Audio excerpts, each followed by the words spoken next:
Friends देखिए आज question number प्रश्नावली 3.1 का क्वेश्चन नंबर पहला लिया गया है। इसमें प्रश्न कह रहा है आफ्ताब अपनी पुत्री से कहता है कि 7 वर्ष पूर्व मैं तुमसे 7 गुनी आयु का था। अब 3 वर्ष यानी अब से 3 वर्ष बाद मैं तुमसे केवल 3 गुनी आयु का रह जाऊंगा। तो इसको ग्राफी विधि से हल करना है। तो सबसे पहले इसको हम कैलकुलेशन करके देख लेते हैं हल करके। तो हमने मान लिया है कि वो जो आफ्ताब और उसकी पुत्री की वर्तमान आयु है वो x और y है। तो 7 वर्ष पूर्व आफ्ताब की आयु 7 वर्ष कम होगी और उसकी पुत्री की भी 7 वर्ष कम होगी। तो हमने x से और y से 7 घटा दिया है और वो कह रहा है 7 गुनी थी, तो हमने पुत्री वाले में 7 का गुणा कर दिया है, क्योंकि जब पुत्री वाले में 7 का गुणा करेंगे तभी हम पिता की आयु के बराबर रख सकते हैं, क्योंकि ये पहले से ही 7 गुना अधिक है, इसलिए इसमें 7 का गुणा कराना पड़ेगा। तो अब जैसे ही ये x माइनस 7 हो गया, जब 7 का अंदर मल्टीप्लाई होगा तो 7y minus 49 x minus 7y, ये माइनस का 7y इधर लाएंगे और ये 7 का माइनस का उधर भेजेंगे, तो ये हो जाएगा प्लस का। जब 49 में से 7 घटाएंगे तो माइनस का 42 बचेगा, इक्वेशन फर्स्ट।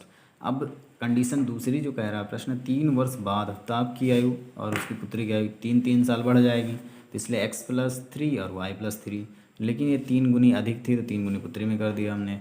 तो x+3 तो 3y+3 9 3 का मल्टीप्लाई 3 में 9 हो गया, तो 3y इधर लाएंगे तो x माइनस 3y, 3 को इधर भेजेंगे तो माइनस में जाएगा 9 माइनस 3, तो x माइनस 3y बराबर 6, इक्वेशन सेकेंड। अब समीकरण 1 और 2 को हल करेंगे, यानी समीकरण 1 में समीकरण 2 को घटाने पर, जैसे समीकरण 1 में समीकरण 2 को घटाएंगे तो यहाँ पर x माइनस 7y माइनस 42, जिसमें से x माइनस 3y इक्वल 6 घटाएंगे तो ये माइनस का हो जाएगा, प्लस ये माइनस का है तो प्लस का हो जाएगा, ये माइनस का हो जाएगा, तो x कट जाएगा, बराबर वैल्यू धन ऋण के।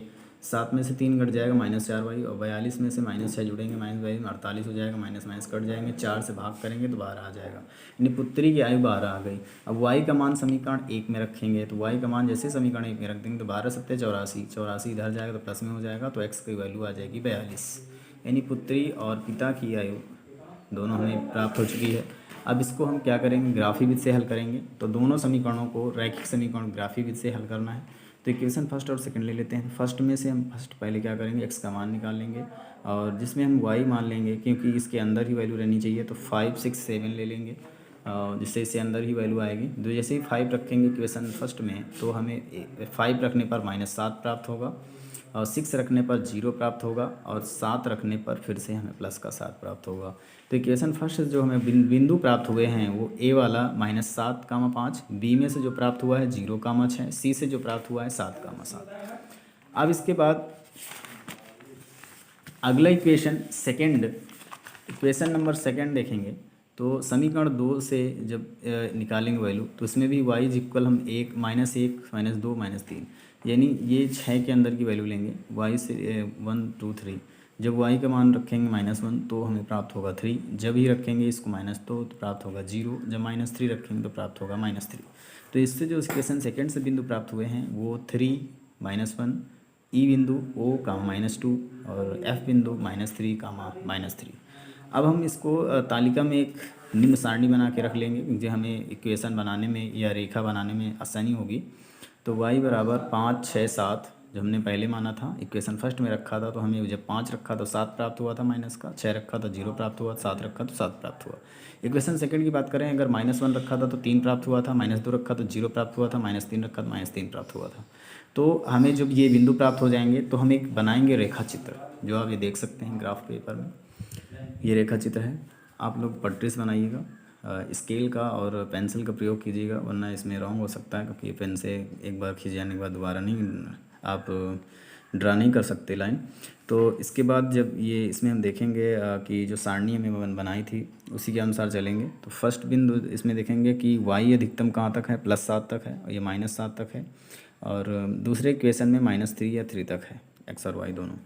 तो एक तरफ प्लस का 7 y में भी करेंगे, एक तरफ माइनस के 7 तक जाएंगे, x में भी एक तरफ 7 तक जाएंगे, दूसरी तरफ माइनस के 7 तक जाएंगे, यानी चारों चतुर्थांशों में बिंदु खींच लिया हमने।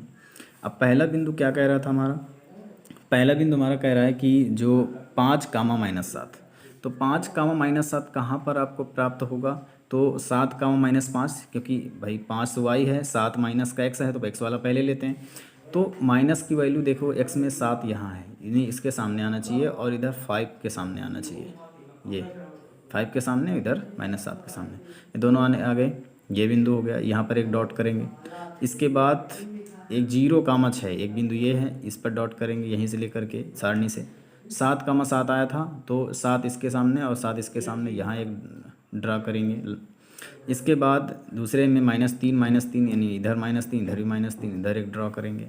और इधर देखेंगे 3 और -1, तो -1 इसके सामने और 3 इसके सामने, यहाँ एक ड्रा करेंगे।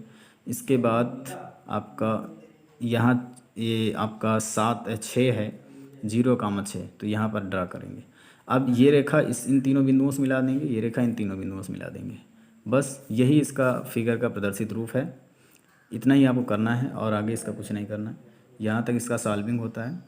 यदि आप इसमें से पूरा नहीं कर पाते हैं बोर्ड में, तो आधा तो एक्स वाई के मान तो निकाल ही सकते हैं, बिंदु तक तो कर ही सकते हैं, इसको खींच सकते हैं। थोड़ा इधर अगर रॉन्ग भी हो जाता है तो घबराने कोई बात नहीं होती, उसमें ना मार्क्स दिए जाते हैं, स्टेप बाय मार्क्स मिलते हैं।